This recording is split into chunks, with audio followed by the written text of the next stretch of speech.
ध्यान बोर्ड की तरफ।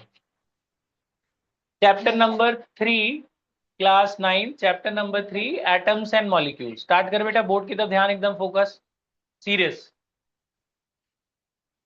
तो chapter number 3, class 9, atoms and molecules का बेटा पहला टॉपिक है laws of chemical combination. Laws of chemical combination. तो आपके कोर्स में बेटा there are there are 4 laws. आपके कोर्स में there are 4 laws of chemical combinations. तो मैं आपको बताता हूँ। फर्स्ट लॉ देखो आप, पहला पहला लॉ का नाम है law of conservation of mass. First law क्या है? Law of conservation of mass. Law of conservation of mass says in a chemical reaction mass can neither be created not destroyed. इसका मतलब क्या है? इसका मतलब ये है बेटा, देखो जरा ध्यान से इधर बोर्ड की तरफ। मान लो for example, if we have this reaction, आपको पता है ना, carbon plus oxygen gives carbon dioxide, ये सबको पता ही है। कार्बन और ऑक्सीजन मिलके क्या देता है? Carbon dioxide. आपको पता है एरो के जो लेफ्ट में होते हैं इन्हें रिएक्टेंट्स कहते हैं। एरो के लेफ्ट को क्या कहते हैं?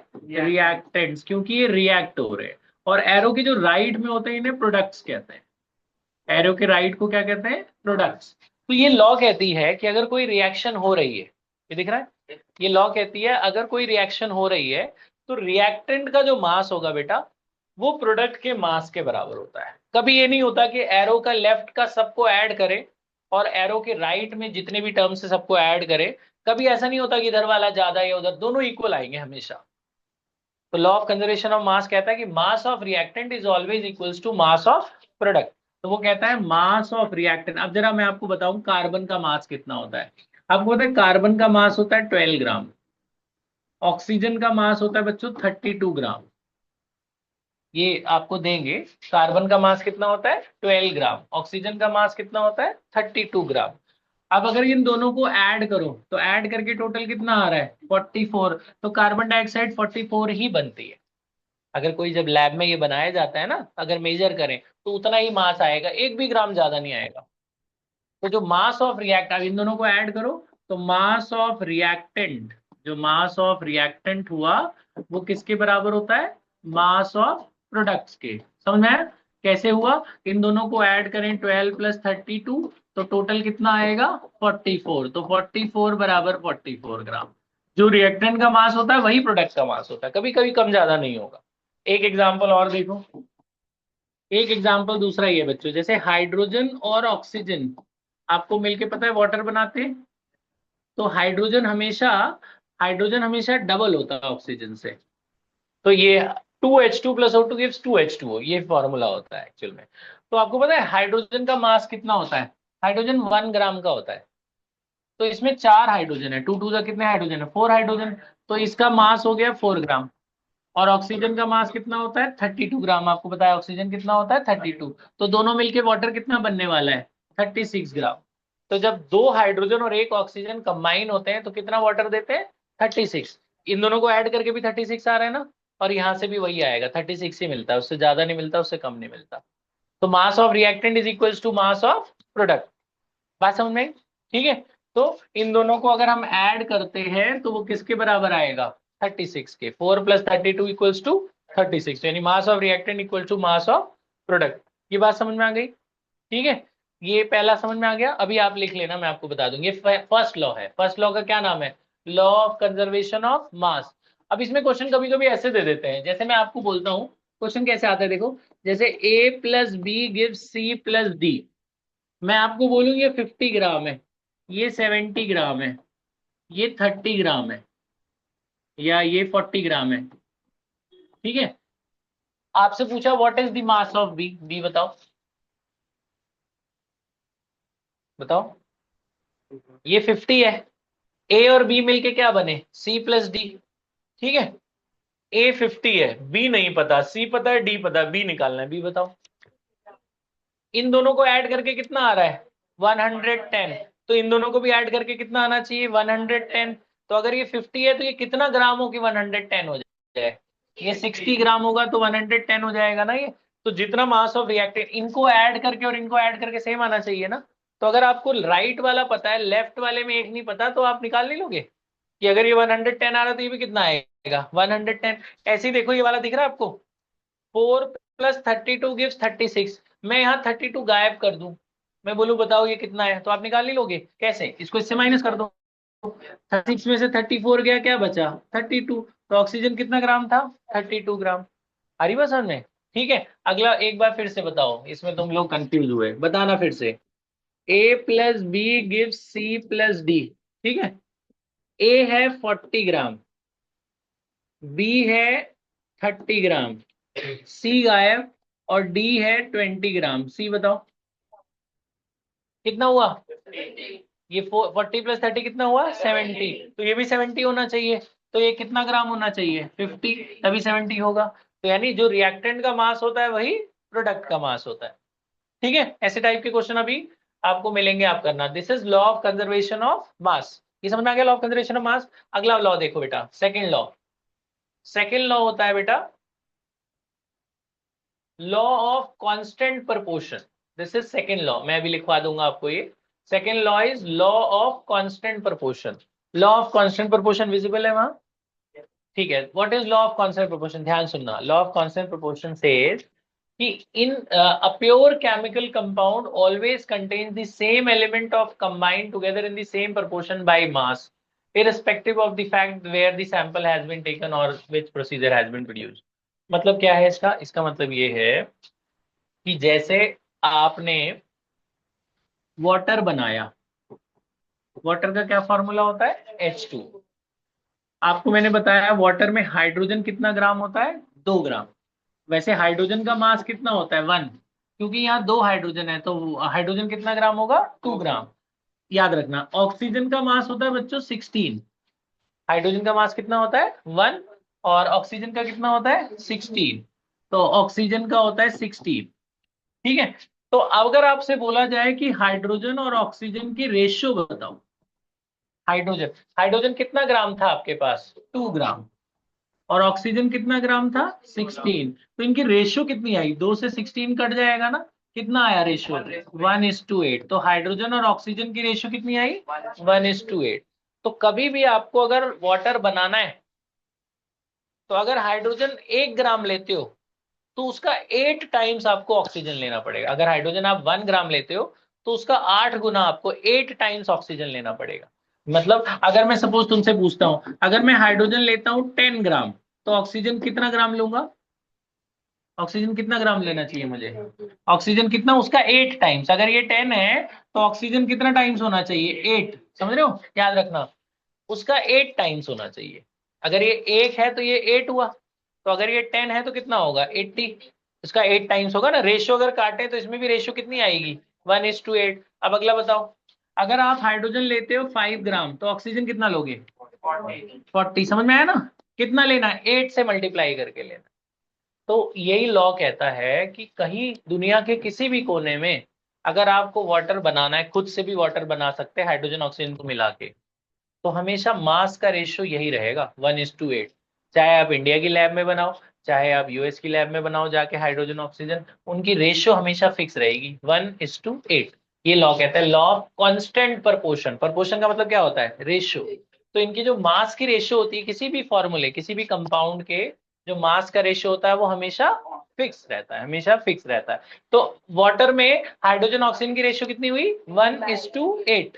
हाइड्रोजन ऑक्सीजन की रेशियो कितनी आई 1:8। ऐसे ही अगर आपसे बोले जी उसमें बताओ, मैं अभी लिखवा दूंगा आपको ये, आपसे बोले जी CO2 में बताओ कार्बन और ऑक्सीजन की रेशियो।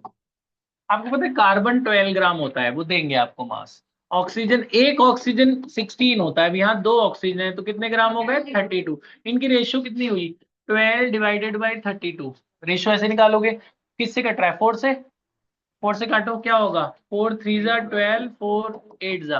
तो इनकी रेशियो कितनी आ रही है कार्बन ऑक्सीजन की 3:8। और उधर वाटर में हाइड्रोजन और ऑक्सीजन की रेशियो कितनी आई थी, कितनी आई थी 1:8। समझ रहे हो, तो ये ध्यान रखना कि कार्बन डाइऑक्साइड में कार्बन ऑक्सीजन की रेशियो फिक्स है, H2O में हाइड्रोजन ऑक्सीजन की रेशियो फिक्स है 1:8 ही रहेगी। इधर कार्बन डाइऑक्साइड में C और O की रेशियो 3:8 ही रहेगी, मास का ratio. It is always fix, इसलिए कहते हैं लॉ ऑफ कांस्टेंट प्रोपोर्शन। ये समझ में आ गया लॉ ऑफ कांस्टेंट प्रोपोर्शन। ठीक है, अच्छा अब इस पे क्वेश्चन कैसे देंगे, मैं आपको वही जैसे अभी दिया मैंने कहा कि मैंने ये 3:8 था। कार्बन और ऑक्सीजन की रेशियो आपको पता है कितनी होनी है, 3:8। अगर वो बोले जी अब मैं कार्बन ले लूं 5, तो ऑक्सीजन कितना होगा? कार्बन मैंने ले लिया 5 ग्राम, तो ऑक्सीजन कितना होगा? तो क्या करोगे, जो नहीं पता ना, देखो इनके लिए क्या करना, जो नहीं पता उसे एक्स मान लो। कार्बन मुझे पता है 5 ग्राम, मुझे ऑक्सीजन नहीं पता, तो मैंने ऑक्सीजन को क्या मान लिया, एक्स। अब कार्बन ऑक्सीजन की रेशियो मुझे पता है कितनी होती है, 3:8। तो मैं इसको लिख लूंगा 3:8, इधर कितना लिखूंगा, 5/x। क्रॉस मल्टीप्लाई करके मैं एक्स निकाल लूंगा, ये इधर चला जाएगा क्या होगा, 3x। ये उधर जाएगा क्या होगा, 40। तो एक्स की वैल्यू कितनी आई, 40/3। इसको चाहो तो आप पॉइंट में निकाल सकते हो, तो 13.33 ग्राम आ जाएगा। तो ऑक्सीजन का मास कितना हुआ, 13.33 ग्राम। समझा ना? ऐसे ऐसे क्वेश्चंस आते हैं सिंपल सिंपल से, तो ऐसे कोई मुश्किल नहीं है, मैं अभी दूंगा आपको। तो पहला लॉ का क्या नाम था, फर्स्ट लॉ का, law of conservation of mass. वो क्या कहता था कि in a chemical reaction the mass of reactant equals to mass of product. जो रिएक्टेंट का मास होता है वही प्रोडक्ट का mass, total mass always remain same. दूसरा लॉ क्या कहता है कि in a chemical formula the ratio of the masses is always a constant. The ratio of masses is always a constant. Second law समझ में आ गया, this is law of constant proportion. अच्छा, फिर उसके बाद आपकी क्लास में नेक्स्ट लॉ है, आपके नोट्स के हिसाब से चलते हैं, एनसीईआरटी के हिसाब से। अच्छा, आपके उसमें दो ही लॉ है, तीसरा नहीं है। फिर उसके बाद बच्चों ये स्टार्ट हो रहा है, दो लॉ है, ये तीसरा भी बता देता हूँ बेटा। उसके बाद एक साइंटिस्ट आए, उनका नाम था, देखो ये वही जो वैसे वाले क्वेश्चन है जैसे मैंने आपको बताया 1:8 वाले। ये है लॉ बेटा, next law. Next law is Dalton atomic theory. एक साइंटिस्ट का नाम है डाल्टन, तो उन्होंने एक लॉ दिया। इन्होंने बताया ये एटम होता क्या है। एटम, व्हाट इज एटम, सबसे पहले एटम के बारे में आपको पता है। हमारा कोई भी सब्सटेंस हो, चाहे वो लिविंग हो नॉन लिविंग हो, उसका जो सबसे छोटा पार्टिकल होता है, जैसे लिविंग बॉडी का सबसे छोटा पार्टिकल को सेल कहते हैं, सेल से मिलकर क्या बनता है, टिश्यू। ऐसे ही कोई भी नॉन लिविंग सब्सटेंस, जैसे ये पेन है या कोई भी ये बोर्ड है, उसका जो सबसे स्मॉलेस्ट पार्टिकल होगा उससे छोटा नहीं हो सकता कुछ, उसे एटम कहते हैं। तो ये डाल्टन ने बताया, डाल्टन ने, सेल भी एटम, बहुत सारे एटम से मिलके सेल बनेगा। सेल, सेल तो लिविंग में सबसे छोटा है, सेल्स भी एटम से मिलके बनता है, एटम से छोटा कुछ नहीं होता। तो सबसे स्मॉलेस्ट पार्टिकल जो होता है किसी भी मैटर का, उसका क्या नाम है, atom. Smallest particle of matter is called atom. अच्छा, तो 2 मिनट यहीं बैठ जाए बेटा, 1 मिनट रिकॉर्डिंग में भी करते हैं, बैठ जाओ। तो smallest particle of the substance is called atom. Atom से छोटा कुछ नहीं हो सकता। ये किसने बताया, डाल्टन ने। अब डाल्टन ने क्या क्या बताया, जरा ध्यान से सुनो। ये डाल्टन ने कुछ लॉ दिए थे, कुछ पोस्टुलेट्स दिए थे। डाल्टन ने एक थ्योरी दी थी, डाल्टन एटॉमिक थ्योरी। एटम के बारे में उसने बताया, क्या क्या बताया देखो। पहला point, all matter is made up of very tiny particle called atom. Her matter किससे मिलके बने होते हैं, एटम से। एटम से छोटा कुछ नहीं हो सकता एटम को। दूसरा law, atom are individual particles which can not be created और destroyed in a chemical reaction. मतलब आप एटम को फर्दर तोड़ नहीं सकते, एटम से छोटा कुछ है ही नहीं। सबसे छोटा जो टूटेगा पार्टिकल का वो क्या होगा, एटम। एटम को फर्दर ब्रेक नहीं करा जा सकता। तीसरी बात, atoms of an element have identical mass and chemical property. इसका क्या मतलब है, इसका मतलब ये है कि अगर इस रूम में ऑक्सीजन है, हम लोग ऑक्सीजन ले रहे हैं ना, इस रूम के अंदर ऑक्सीजन है, तो ऑक्सीजन का मास मैंने आपको बताया, एक ऑक्सीजन कितने ग्राम का होता है, 16। तो अगर हम रूम के बाहर जाएंगे और वहां पे भी ऑक्सीजन मेजर करेंगे तो वो 16 ग्राम ही आएगा। जितने भी ऑक्सीजन है नेचर में सबका मास सेम है, 16 ही रहेगा। ठीक है, और सबका फॉर्मूला सेम है ओ। तो they have identical mass and identical chemical property. यहाँ की ऑक्सीजन भी हमारे लिए बर्निंग में सपोर्ट करेगी, हमारे लिए सांस लेने के काम में आ रही है रेस्पिरेशन में, बाहर के ऑक्सीजन जाएंगे वो भी सेम काम करेगी। तो they have same property and they have same mass. Same atom का सेम मास होता है। ये नहीं कि यहाँ के ऑक्सीजन का अलग मास है, बाहर अलग है। आप हिल्स पे चले गए तो वहां की ऑक्सीजन अलग नहीं है, वो क्वालिटी अलग है, मतलब प्योरिफिकेशन वो अलग है, लेकिन मास सेम है, ऑक्सीजन का सेम मास है। ठीक है, तो same elements have same mass. And अगला point, different element have different mass. अब आपको बताया भाई कार्बन का मास कितना होता है, 12। तो कार्बन अलग है, ऑक्सीजन अलग है, दोनों अलग अलग है, तो मास अलग अलग होगा, है ना। अगर बहुत सारे ऑक्सीजन है तो सभी का मास 16 ही होने वाला है। तो सेम एलिमेंट का सेम मास, डिफरेंट एलिमेंट का डिफरेंट मास और डिफरेंट प्रॉपर्टी रहेगी। अच्छा, अगला पॉइंट, जब एटम कंबाइन होते हैं तो वो एक फिक्स रेशियो में कंबाइन होते हैं, जो अभी आपको बताया था। जब एटम कंबाइन होके, जैसे वाटर ने कंबाइन किया था, हाइड्रोजन ऑक्सीजन बना था वाटर में, तो उसकी रेशियो क्या थी बताओ हाइड्रोजन ऑक्सीजन की? 1:8।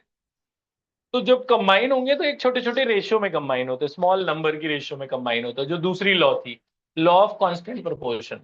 अगला, relative number and kinds of atom are constant in a given compound. मतलब इसका ये फोर्थ फिफ्थ पॉइंट का मतलब है बेटा कि जब, जैसे आपको कार्बन डाइऑक्साइड बनाना है तो हमेशा एक कार्बन लेना पड़ेगा और कितने ऑक्सीजन लेने पड़ेंगे? 2। अगर आपको वाटर बनाना है तो हाइड्रोजन 2 लेने पड़ेंगे और ऑक्सीजन कितना लेना पड़ेगा? 1। तो ये भी फिक्स रहेगा, ये चेंज नहीं होता, नंबर भी सेम रहते हैं। ठीक है, तो आप यहां तक बात समझ में आ गई है आपको? ठीक है, तो यहां तक आप लिख लो, फिर उसके बारे में आगे बात करते हैं। पॉज कर दे बेटा।